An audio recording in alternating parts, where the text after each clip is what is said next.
Saudações! Esse é o curso de Teoria do Crescimento que está sendo ofertado aqui no departamento, para os alunos de graduação aqui do Departamento de Economia da UNB, Universidade de Brasília, referente ao primeiro semestre de 2021, que está começando fora do calendário normal, por conta dos impactos da pandemia no nosso calendário acadêmico. Então, nós vamos passar alguns anos aí nesse processo de ajuste. Também está em modo remoto, naturalmente por conta da pandemia e das medidas adotadas pela Universidade de Brasília para evitar o contágio, para evitar que o contágio se espalhe. Isso fez, então, estou meio enrolado aqui, isso fez que nós optássemos por esse modelo remoto. Eu espero, sinceramente, que seja o último semestre nessa modalidade, que nós possamos voltar a usar nossas instalações para o melhor andamento das nossas disciplinas. Bom, o curso vai estar estruturado com aulas síncronas e assíncronas. As aulas assíncronas terão dois tipos, né? Tem natureza distinta.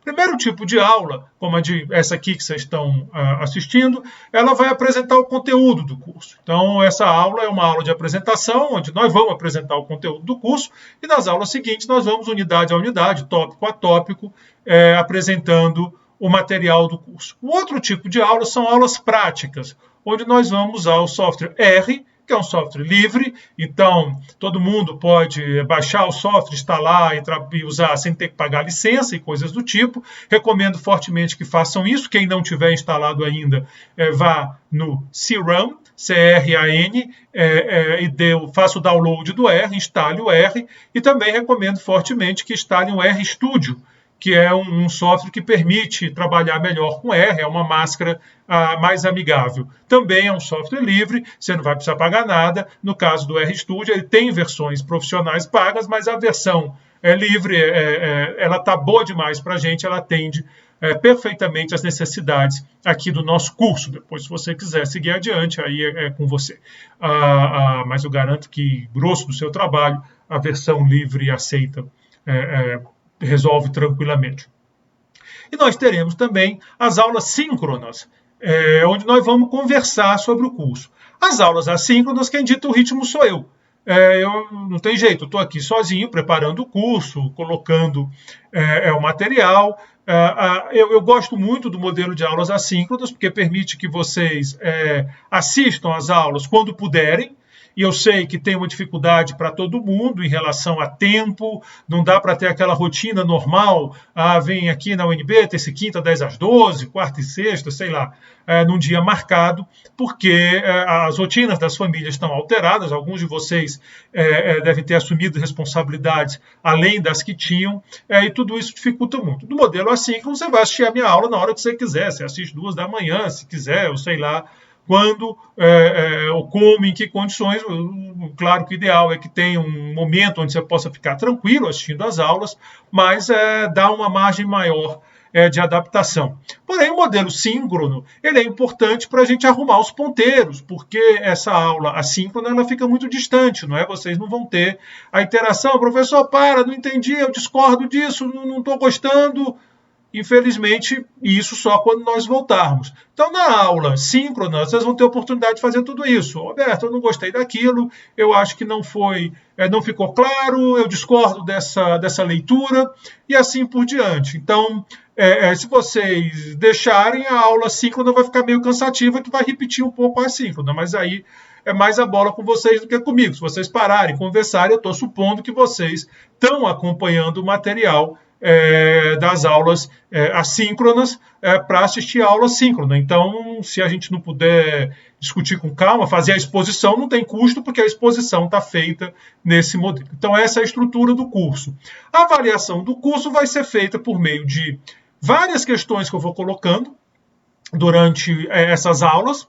Vocês vão assistindo às aulas e vão esbarrando nessas questões, tanto nas aulas, elas podem aparecer tanto nessas aulas expositivas, quanto nas aulas do R. Eu vou dizer, aqui tem um exercício, então fiquem atentos, não vale. Isso é para vocês não dormirem, entendeu? Se dormir pode perder um exercício que não vai ser é muito legal. E claro, vocês podem conversar entre vocês, deixei passar o exercício e tal, mas os exercícios vão ter que ser colocados no grupo, na equipe do Teams, que vai estar aberta, vocês vão lá e vão colocar. Então, eu vou corrigindo, e esses exercícios, cada exercício vai valer um ponto, digamos assim, no final, soma os pontos obtidos divide pelo total de exercício, e aí tem multiplica por 10, e aí tem a sua nota no quesito exercícios. E um trabalho final, um trabalho que nós vamos conversar durante o curso, mas a ideia é um pequeno texto, não é um artigo científico, eu não estou pedindo que vocês publiquem, eles são alunos de graduação, vão chegar lá, os que quiserem, outros vão seguir outros caminhos, mas que faça um pequeno arrazoado sobre um tema ligado a crescimento econômico, que é o objetivo desse curso. Então, essa estrutura do nosso curso, eu já vou colocar aqui, né? O objetivo do curso é apresentar os principais desenvolvimentos da literatura teórica e empírica. Eu sei que o nome é Teoria do Crescimento, mas foi o nome que eu consegui. Eu devia ter criado um nome mais interessante, mas está de bom tamanho, porque teoria e análise empírica andam juntas, então é bom que faça esse casamento logo de saída. Então, nós vamos pegar esses principais desenvolvimentos da literatura teórica e empírica no campo de crescimento econômico, ocorridos nas últimas décadas. É claro que na hora de apresentar modelos, a gente vai descer um pouco, nós vamos falar de Solow, que é da década de 50, mas vocês vão ver que o grosso dos artigos que estão aqui, eles são, sei lá, dos anos 90 para cá, digamos assim, boa parte é dos anos 90 para cá.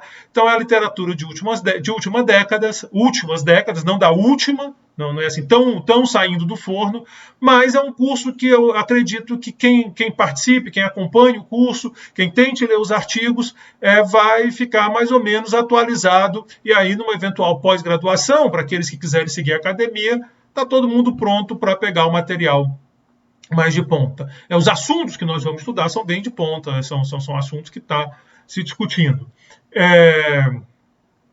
E nós vamos também, no final, dar um foco na questão de instituições e crescimento, que é um assunto que também é importante, né? Está muito em voga, as pessoas falam muito disso. Então nós vamos falar, vamos terminar o curso com essa discussão, pegando um pouco a questão institucional e crescimento econômico. A parte empírica, eu já antecipei, ela será feita usando o software R, por essa questão, é um software livre. Mas eu só gosto do Stata. Tá bom, você pode usar o Stata. Agora, o curso vai ser montado no R. Isso quer dizer que meus exemplos vão ser no R, as aulas vão usar o R. Agora, se você está confortável, gosta do Stata, fez o curso de econometria, foi monitor, está sendo orientado pelo professor de econometria que usa Stata, e Stata é a tua praia, vá em frente. Ninguém vai brigar por causa de software, né? Mas eu gosto do Python. Beleza, o Python é super legal, excelente.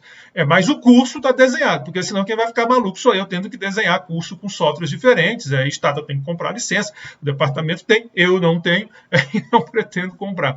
Mas o Python também. Então, não é que é obrigatório usar R, tão somente a ferramenta que eu estou usando e que eu recomendo por conta dessa facilidade. O Python também tem essa facilidade, que fique claro, mas é uma linguagem de programação um pouco mais complicada, então eu prefiro ficar com R. Mas, de novo, isso não é ponto de honra, é só uma organização. Muito do que vale para o R, com pequenas adaptações, você vai aplicar no Stata e vai aplicar no Python ou em outro software que porventura você queira usar. E a avaliação também, já falei, exercícios durante a disciplina e um trabalho final. Então, esse é o nosso curso, essa é a cara do nosso curso, né? Essa é a estrutura do nosso curso. Vamos agora fazer uma apresentação do conteúdo, do que vai ser o curso nas diversas unidades. Essa é a aula de apresentação, afinal. Bom, primeira unidade, eu sempre gosto de começar meus cursos assim, com conceitos e fatos. Quais são os conceitos importantes que nós temos que pensar, quais são as definições importantes, o que a gente tem que considerar quando a gente resolve estudar crescimento econômico, e quais são os fatos importantes, quais são os fatos relevantes.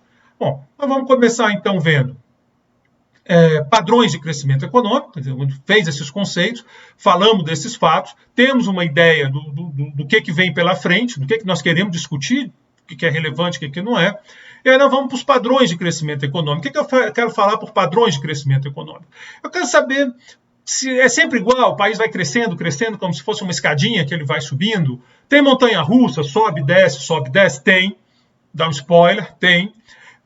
Por que isso acontece? Por que tem países que seguem uma trajetória quase que uma linha reta? Né? Nós vamos ver isso aqui, nós vamos ver os exemplos. Você diz, meu Deus, que coisa mais estável. E tem outros países que não, que crescem, param, ficam estagnados, decrescem, depois crescem, num sobe e desce. Né? Esses padrões que nós vamos estudar. Então nós vamos conhecer esses padrões, não exatamente explicar não, falei um porquê que tem, não foi tão feliz. Nós vamos enxergar esses padrões, porque quando a gente pensa depois lá na frente uma teoria, né, quando a gente pensar uma teoria na próxima unidade, a gente tem que ter em mente que tipo de padrão empírico que a gente quer explicar, senão a gente faz teoria que não explica coisa nenhuma.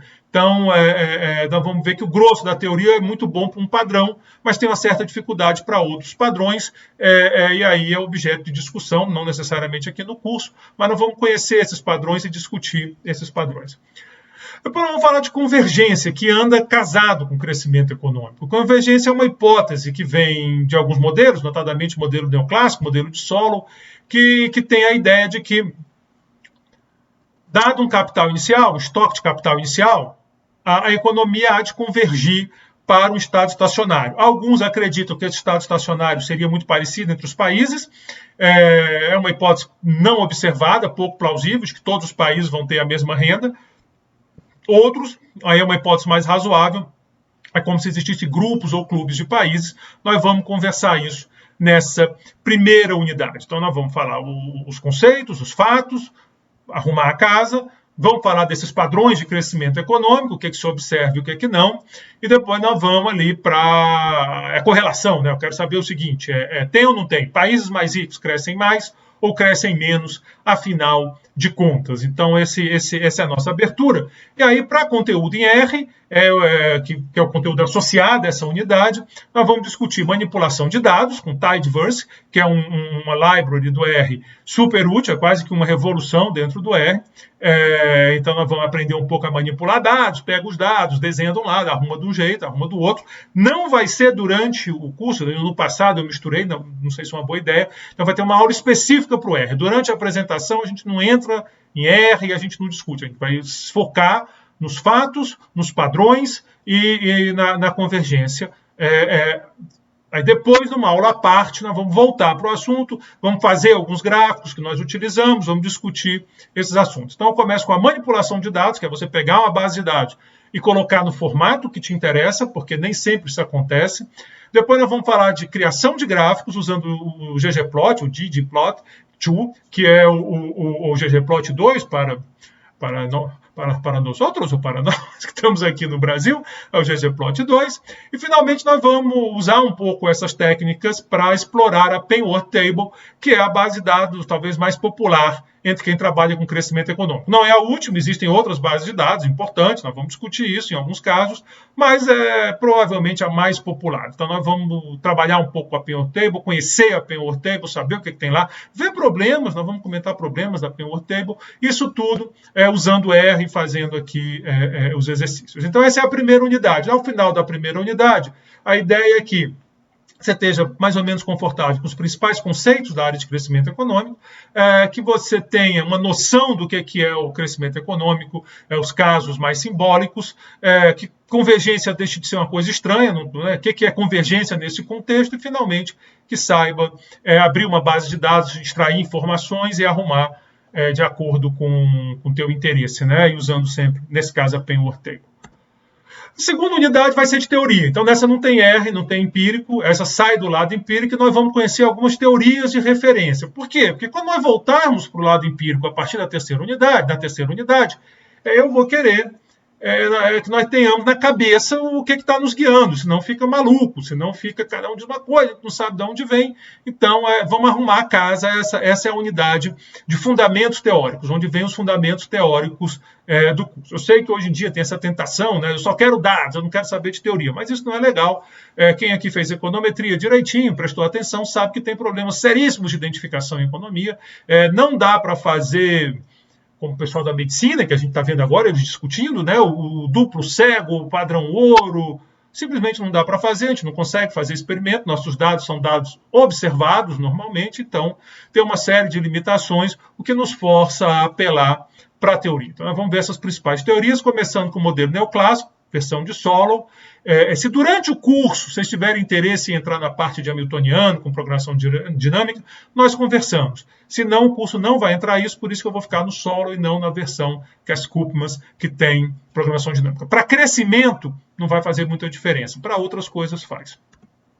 Depois nós vamos pegar o modelo de Solow, colocar capital humano, porque é uma modificação importante, uma modificação que ajuda a explicar muitas coisas. Então, nós começamos com o modelo neoclássico padrão de livro-texto, Solow, e depois Solow com capital humano. Na sequência, nós vamos para outra classe de modelo que concorre com a do Solow, e é importante porque tem implicações diferentes, inclusive sobre a natureza do processo de crescimento econômico e sobre como fazer para uma economia crescer. Então, é uma outra classe de modelos, tem pontos de contato, não é completamente alienígena, mas são duas grandes classes de modelo, né? O modelo neoclássico, uma tradição de Solow, modelo AK.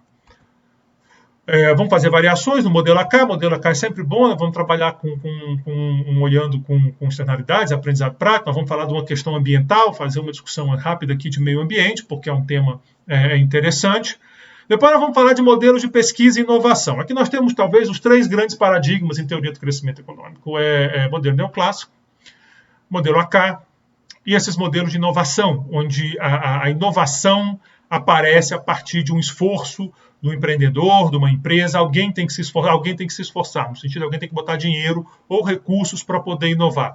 Então, nós vamos discutir essas 3 grandes classes. Aqui nós vamos usar os modelos chamados de schumpeterianos ou de inspiração schumpeteriana, onde há algo que se chama de destruição criativa. Então, chega um produto, esse produto destrói o mercado que está estabelecido e esse processo vai levando ao crescimento. Mas também vamos fazer aqui uma ponte usando essa abordagem para o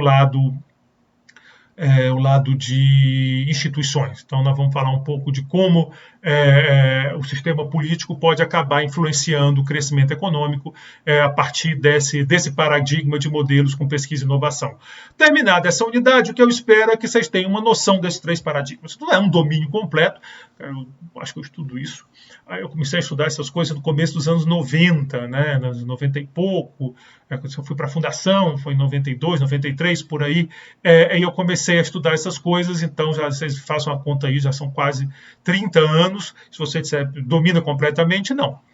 Demora, é difícil, tem coisa que você diz, puxa, eu nunca tinha olhado essa perspectiva, mas uma boa noção desses 3 paradigmas é uma coisa que eu espero que essa unidade ofereça a vocês, a quem está acompanhando o curso. Aí nós vamos para a unidade 3, né? Está cortando aqui, a minha cara está cortando, mas são as explicações empíricas para o crescimento econômico. Então nós vamos sair da teoria, por quê? Porque são 3 ramos teóricos sólidos, bem construídos, interessantes, cada um diz uma coisa. Mas aí ferrou, entendeu? Então o que eu faço? Então, na dúvida, vamos aos dados. O que os dados nos ensinam? O que a gente pode aprender dos dados? Eu começo com capital humano, usando um paper clássico do Mankey, do Homer e do Weil, que eles fazem essa discussão de capital humano no modelo de Solow. Nós vamos puxar lá da unidade passada, nós vamos literalmente puxar a equação, trazer para cá, fazer uma mínima modificação e discutir os resultados que aparecem estimados com os dados da Penrose Table, não dessa que nós vamos trabalhar, porque essa é de 2020, esse modelo é dos anos 90, né, do comecinho dos anos 90, 92, se não falha a memória, então uma versão anterior da Penrose Table, mas Penrose Table. Então nós vamos começar com capital humano, depois vamos falar regressões de Barrow. Essa foi uma tradução que eu fiz, o termo é Barrow Regressions. Tradução padrão, regressões de Barrow. O que é isso? O Robert Barrow é um economista que explorou muito essas relações, essas correlações em crescimento econômico. Quais são as variáveis que parecem estar mais correlacionadas ao crescimento, à renda, e ele fez uma exploração muito grande. Isso passou a ser regressões de Barrow, tem esse nome, e nós vamos discutir o artigo do Barrow, o próprio artigo do Barrow, onde ele apresenta, né, começa essa discussão toda, e nós vamos chamar a atenção para alguns fatores, quais variáveis que explicam, quais que não explicam e por aí. Bom, e aí nós vamos esbarrar num problema. Assim como a teoria não nos deu a resposta que nós queríamos, os dados, infelizmente, já vou avisando, spoiler, também não dá. Também não vão dar. Dependendo de quais as variáveis que você bota no modelo, você conta uma história ou conta outra. Você bota uma variável, dá uma coisa, você bota outra variável, dá uma coisa. As variáveis que você escolhe para colocar no modelo, mas aí as variáveis, tudo tem que vir de teoria. Tudo bem, faz um modelo teórico que diz que, por exemplo, é capital humano. Aí você bota lá capital humano, joia, deu certo, Monkey Homer Weil, modelo joia, me impressiona, bacana. O outro cara vai lá e diz, não é capital humano, são instituições. Faz um modelo com instituições, bota uma variável de instituições, deu joia, bacana, me impressionou. Eu pergunto, mas tudo bem, os dois têm uma teoria boa, os dois o dado impressionou, mas e aí, o que é? Pode ser as duas coisas, pode ser que não. Então vamos fazer o seguinte, vamos fazer um exercício empírico, vamos fazer um modelo, vamos botar capital humano e vamos botar a variável de instituições, vamos ver o que acontece. Bom, muitas vezes, quando você faz esse tipo de coisa, as variáveis que eram significativas deixam de ser. Não estou falando dessas especificamente. Então, tem um problema de quais variáveis você coloca lá na tua regressão, as que ficam e as que não. Então, começa uma discussão grande sobre esse assunto entre economistas que trabalham com crescimento econômico nessa abordagem mais empírica e começam a aparecer critérios para escolhas de variáveis. Né? Agora não é mais você, da sua cabeça, que vai escolher as variáveis. Você precisa de ter um procedimento estatístico, um procedimento para escolha de variáveis, e limitando assim o poder do pesquisador e limitando, então, se você pode botar as variáveis que tem com o resultado que você mais gosta, evitar esses problemas. Então, nós vamos começar essa discussão de escolha de variáveis. Volto a dizer, isso foi importante. E aí nós vamos ver que um ponto importante é o seguinte. A minha que eu estou fazendo regressões, eu vou fazer a regressão. O parâmetro é positivo, mas ele é sempre positivo, ele tende a ser positivo, ele pode ser negativo. Como é que estão os intervalos de confiança? E isso vai nos levar, digamos assim, essa incerteza sobre o parâmetro, essa dúvida sobre o parâmetro, porque numa regressão dá uma coisa, na outra regressão dá outra, dependendo. Isso vai nos levar a um tipo de econometria que não é a mais usada, ou talvez até seja bem usada. Eu também não sou econometrista nem estatístico para entrar nessa briga. Mas, digamos assim, um pouco alternativa, ou pelo menos com fama de alternativa, muito porque ela precisa de muita capacidade de processamento, coisa que recentemente nós estamos ganhando, mas que no passado a gente não tinha tanto, que é a econometria bayesiana. Longe de mim dar um curso de econometria bayesiana, não tenho competência para tal, mas eu quero apresentar o conceito de o que é uma regressão com a econometria bayesiana, a ideia de que em vez de você ter o parâmetro estimado, eu estimei o parâmetro, deu 0,7, nós vamos pensar numa distribuição do parâmetro, isso ajuda nesse processo de seleção, e nós vamos fazer isso por quê? Por que nós vamos inventar um negócio desse, sair do nosso conforto da econometria tradicional e entrar nessa? Nós vamos porque uma técnica de escolha de modelos que tem ganhado força, que tem uma certa popularidade com economistas que trabalham com crescimento econômico, é essa chamada Bayesian Model Averaging. Eu nem ousei traduzir, é BMA, o pessoal gosta de falar BMA para a gente,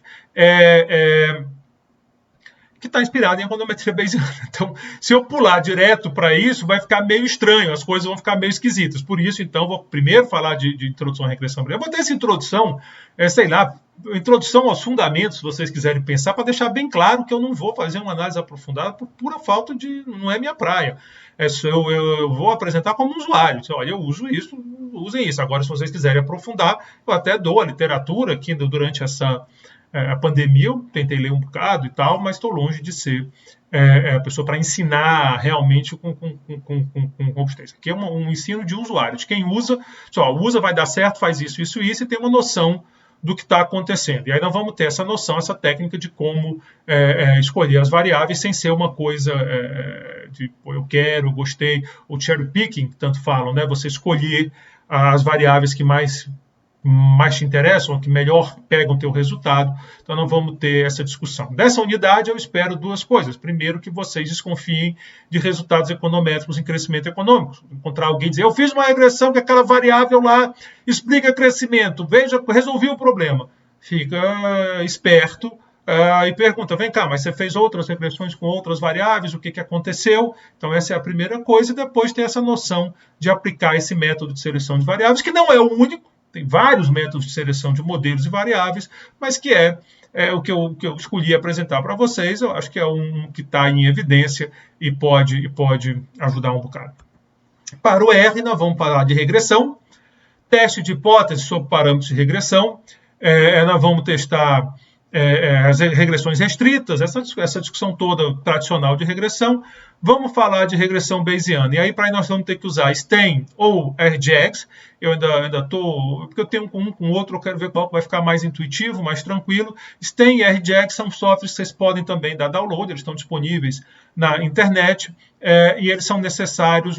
Você não vai usar o software diretamente, quando você chama de dentro do R, o R chama para fazer as funções, mas é porque realmente a parte computacional dessa econometria bayesiana, dessa estatística bayesiana, é muito pesada e aí precisa do apoio desses softwares extras, assim, é como se fosse um add-on aí para quem gosta de jogar e tal, você precisa de um add-on, né, essas macros que deixam a coisa melhor, funciona melhor. Então essa é a parte daqui da nossa unidade 3.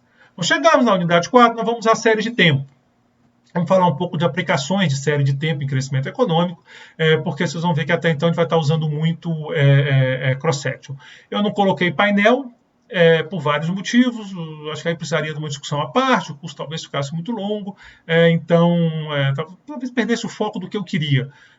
Mas tem muita aplicação de painel, tem os painéis dinâmicos, tem uma discussão importante sobre consistência, viés, estimadores, qual usar. Quem sabe para um outro curso, se esse curso der certo, a gente faz um mais avançado. Também não sei exatamente onde vocês estão aí na grade de econometria, então, mas série de tempo eu acho que dá para colocar. E eu vou começar com um artigo que tenta testar o seguinte: nós vimos 3 paradigmas na seção teórica. Ele vai dizer, então, qual desses paradigmas bate melhor com os dados? O neoclássico, o AK ou de inovação? Então, esse é um artigo que faz essa pergunta e nós vamos usar essas técnicas de séries de tempo para responder essa pergunta. Então, começa a série de tempo nessa pegada. Depois nós vamos falar de investimento e crescimento, que é uma discussão importantíssima, né? Até como é que é a relação entre taxa de investimento e crescimento, como é que isso funciona, tem essa relação, ela é sólida, ela não é.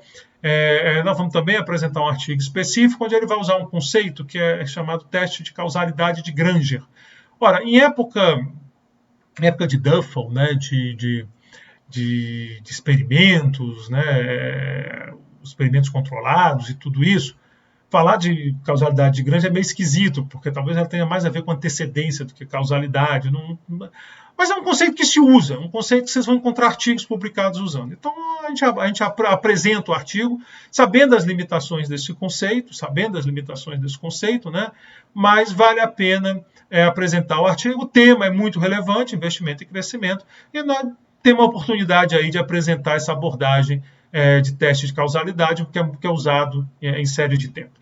Depois nós vamos usar outro exemplo, continua com a mesma pegada de Granger, mas agora vendo instabilidade política e crescimento. E aqui eu estou começando a fazer a ponte para a última unidade, que vai ser a de instituições. A ideia é a instabilidade política, afinal, ela mata o crescimento mesmo, quando a gente tem aí, quando os políticos começam a brigar, e de vez em quando eles não se entendem, cada um quer uma fatia maior do bolo. Como é que isso cai no crescimento econômico? Como é que isso bate no crescimento econômico? Então, nós vamos trazer essa discussão nessa sessão, com essa abordagem aí de série de tempo, de causalidade, desse tipo, né? Ou de, pelo menos, precedência temporal. Então, essa é o terceiro ponto dessa unidade. Conteúdo para R, séries de tempo. Vamos discutir um pouco de série de tempo, como estruturar uma série de tempo no R. Às vezes, isso é um pouco capcioso, porque o padrão de R que a gente usa é data frame. Você pode trabalhar muita coisa em série de tempo data frame, mas tem padrões mais adequados, que são os TS, o ZOO. Vamos conversar isso quando chegar lá, que são formatos de armazenar séries de tempo e que o R entende melhor. O R entende que aquilo lá é uma série no tempo, facilita algumas aplicações. Nós vamos falar de teste de média. Eu quero saber, assim, dado 2 amostras, a média, quão diferente é ou não, e nós vamos falar nesse contexto de série de tempo. Eu quero saber, por exemplo, o crescimento do Brasil pós-guerra, ele é maior ou menor do que o crescimento, estatisticamente maior ou menor do que o crescimento do Brasil antes da guerra? Né? Onde ele cresceu mais, no Império ou na República Velha? Então, esse tipo de teste nós vamos trazer para a discussão. Nós vamos falar de raiz unitária, né, que também é uma discussão importante em séries de tempo, identificar a raiz unitária, ou basicamente saber se essa tem uma puxada de crescimento desse tipo, está crescendo. Nós vamos falar disso, vamos explicar direitinho e fazer a discussão, e finalmente causalidade de Granger. Então esse é o nosso material de R para essa unidade. No final da unidade, dominar esses conceitos de série de tempo que nós estamos discutindo, ver como isso pode conversar com o crescimento econômico e discutir um pouco essas duas variáveis aí, investimento e estabilidade política, como é que elas conversam com o crescimento econômico. Então, esse é o interesse aqui, o curso já está ficando mais com aplicações. Finalmente, a parte final é aquela que vai para instituições de crescimento. Nós vamos começar discutindo colonização e nível de renda, que é uma teoria, uma tese muito associada ao Acemoglu e outros, mas que a ideia dele é o seguinte: as origens coloniais, lá na base da colonização, elas determinam as instituições do país, as instituições desenvolvidas na colonização, elas determinam as instituições do país no começo do século, que acabam determinando as atuais e o nível de renda atual. Então, grosso modo, o nível de renda de um país hoje, país rico, pobre, médio, pelo menos em parte explicada pelas instituições desenvolvidas no processo de colonização. Se eram instituições extrativas, digamos assim, do tipo que o cara chega lá, quer tirar o máximo que pode, voltar para o país dele, geralmente a Europa, né? A Europa colonizou América, África, então a Europa é o colonizador aqui da história. Então, se ele chega aqui na América, ele quer, ou na África, ou na Ásia, né? A Europa andou o mundo todo. Se ele chega lá, ele quer arrancar o máximo que ele pode e voltar para a Europa, ou se ele chega lá para se estabelecer. Ele chega lá para se estabelecer, então ele vai criar regras e instituições e leis compatíveis com esse estabelecimento. Ele vai levar a família, ele vai levar todo mundo, e aí dizer, não, meu plano não é ficar rico aqui e voltar para a Europa. Meu plano é viver aqui, eu quero viver aqui para sempre.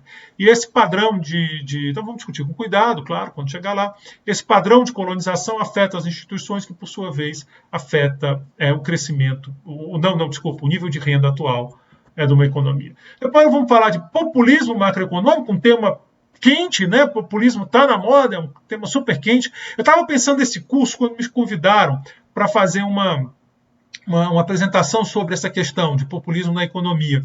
E eu disse assim, vou botar aqui no curso, porque despertou o interesse das pessoas, e eu acredito que vai caber direitinho essa questão do populismo, porque, tudo bem, o Acemoglu tem um ponto legal, de como aquelas origens coloniais acabaram afetando. Mas as instituições, pelo menos as instituições mais superficiais de política econômica, elas vão mudando no mesmo país. O Brasil dos anos 90 não é o Brasil de 2012, que não é o Brasil atual. Nós temos regras que mudam, estrutura de política econômica. Como é que funciona isso? Por que isso acontece? Como é que é essa lógica? E aí, esse artigo, essa questão do populismo macroeconômico cai bem.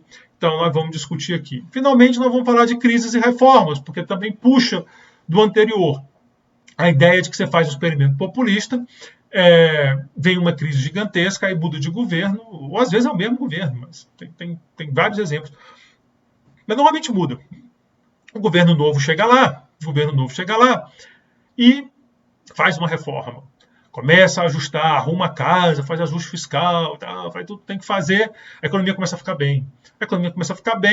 O pessoal, esse governo aqui ele foi cruel, ele cortou meus direitos, ele não foi legal, não me deu aumento, então traz de volta o cara mais populista. Aí ele vai lá, a economia cresce, é uma maravilha, porque está toda arrumadinha, só que à medida que ele vai abrindo mão daquelas políticas usadas no ajuste, isso vai gerando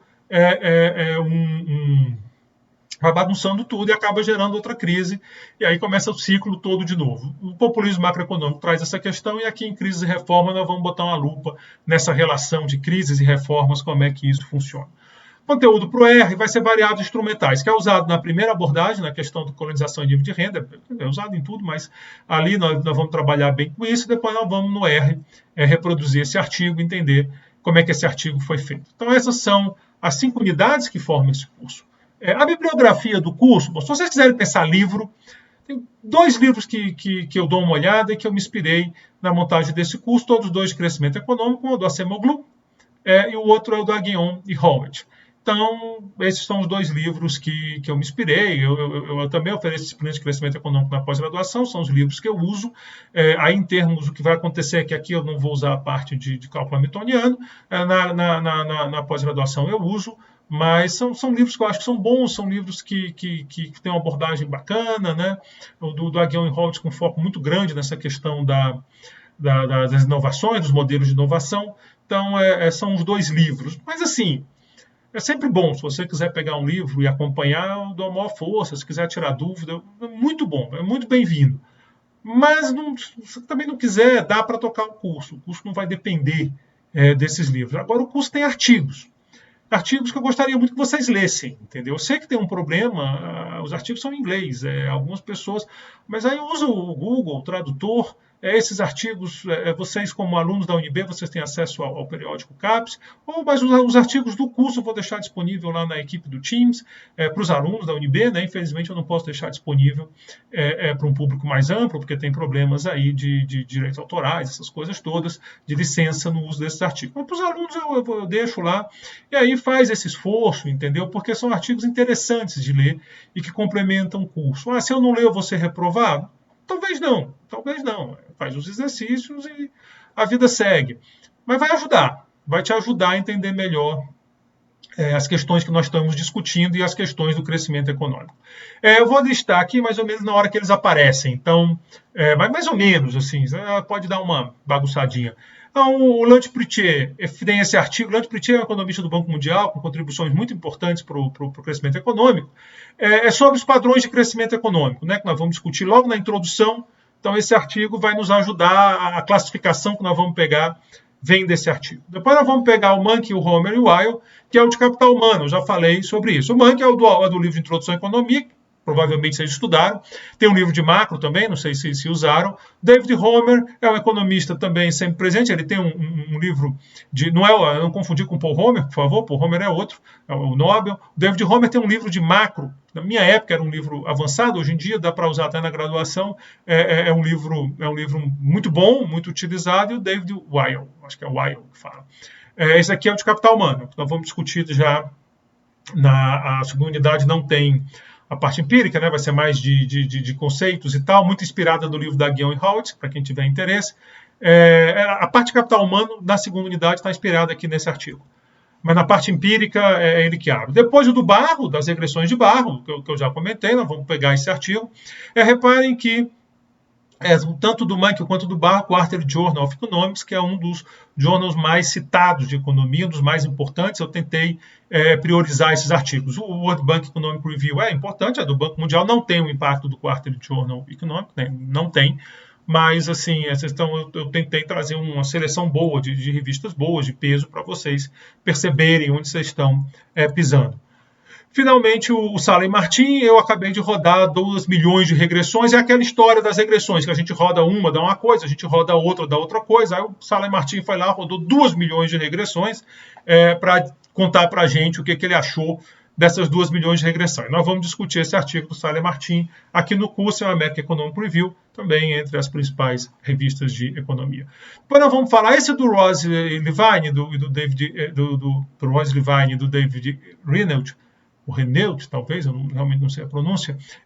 Esse conversa muito com o do Sala e Martin. Eu vou focar mais no do Sala e Martin, então isso aqui eu vou usar só para dar referência, mas é a mesma história. Se eu faço um monte de regressão com variáveis diferentes, e aí? O parâmetro num dá uma coisa, no outro dá outra, quem que eu uso, afinal de contas? Então também a American Economic Review, também lá em cima. Esse da Carmen Fernandes, do Eduardo Ley, do Mark Steele, esse é o uso lá do BMA, do Bayesian Model Averaging, para escolher a seleção de modelos. Ele conversa com esses dois, ele conversa com Sala e Martin, conversa mais com Sala e Martin, e ele aplica essa técnica. Então, nós não vamos usar diretamente, talvez, mas nós vamos, à medida que a gente discuta a implementação, até porque no pacote do R, na library do R, que implementa, o exemplo que eles dão vem desse artigo. Então, vale a pena, fica a fome com a vontade de comer, né? Então, nós vamos reproduzir alguns resultados, mas não tal e qual, até por essa questão. Se você bota do jeito que eles botam, fica muito demorado e tem que caber num curso. Então, nós vamos simplificar algumas coisas, mas creio que fique interessante. Charles Jones, esse Time Series Test of Endogenous Growth Model é o que vai abrir a unidade de séries de tempo e é a que vai falar dessa questão dos paradigmas, né, neoclássico, AK e de inovação. Então, nós vamos usar esse artigo para isso, abrir séries de tempo e falar dessas questões. É um artigo do Quarterly Journal of Economics. Também do Quarterly Journal of Economics, esse do Magnus Blomstrom, Robert Lipsey e Mário Zerran. Sobre investimento, né, formação bruta de capital fixo, como nós falamos, e crescimento econômico. Então, é um artigo como eu disse, do Quarterly Journal, e que vai tentar estabelecer essa relação ou não, ver como é que funciona essa relação. Acemoglu, Johnson e Robson as origens coloniais do atual nível de renda. É um artigo da American Economic Review, 2001, já nesse século, que fala 90, para mim 90 foi um dia desse, mas é outro século, outro milênio. Mas é um artigo mais recente, de 2001, acho que o do da Fernandes também 2001. Também a American Economic Review, e essa questão das origens coloniais. É um artigo muito citado, é um artigo bem interessante. Depois nós vamos pegar o Dornbusch e Sebastian. Eduardo Dornbusch tem um livro de macroeconomia que eu estudei por esse livro, era um livro muito popular, não sei como é que está hoje, eu acho que hoje o pessoal prefere do Blanchard, não tenho certeza, mas é um autor importante, foi professor do MIT. O Sebastian Edwards, eu acho que ele está em Stanford, não tenho certeza, mas também é um cara que passou por grandes universidades, é um economista chileno que conhece bem de América Latina e tem um interesse muito grande nisso, como eu acho que quase todo economista da América Latina acaba tendo, porque aqui parece que é o laboratório de todo tipo de populismo, de esquerda, de direita, o que vocês imaginarem, nós temos um populista para chamar de nosso. Bom, a das crises e reformas, eu vou usar esse artigo do Easterly e do Alan Draza.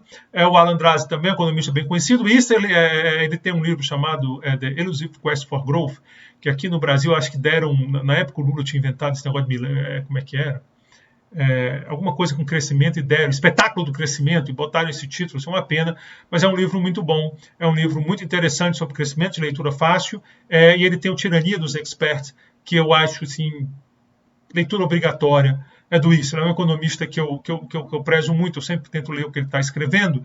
A revista também não é de alto impacto, mas é uma revista importante e tal, mas não é a nível Quarterly Journal ou American Economic Review, mas esse é um artigo de economistas importantes, numa revista importante, então fica aí para fechar esta parte.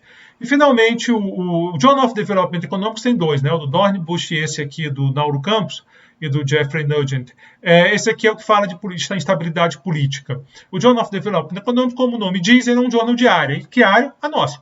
A de crescimento e desenvolvimento econômico. Então, é um artigo que vale a pena ler. Bom, esse é o curso. Espero que vocês gostem, espero que atraia vocês e que vocês tirem o máximo proveito. Da minha parte, meu compromisso é tentar fazer o melhor que eu puder, que tiver ao meu alcance, para que esse conteúdo chegue a vocês de uma forma digerível e motivá-los a gostar desse assunto que, cá entre nós, vamos conversar isso na próxima aula, mas por que já não adiantar, cá entre nós é o assunto que abre a economia. Afinal de contas, o livro do Adam Smith era O Inquérito sobre a Natureza e a Causa das Riquezas das Nações. Me parece um título de um livro de crescimento. Então, talvez assim, é o ponto de partida da nossa economia, e como diz Robert Lucas, um economista importante, já agora do século XX, né? Século XX, XXI, mas prêmio Nobel e tudo isso, né? O famoso Lucas, é um tema tão interessante que uma vez que você começa a estudar, você não consegue pensar em outro tema em economia. Ele toma sua atenção. Espero fazer jus a essa importância da área nesse curso para vocês. Encerro aqui essa apresentação, essa nossa primeira aula, e agradeço a atenção de vocês. Muito obrigado.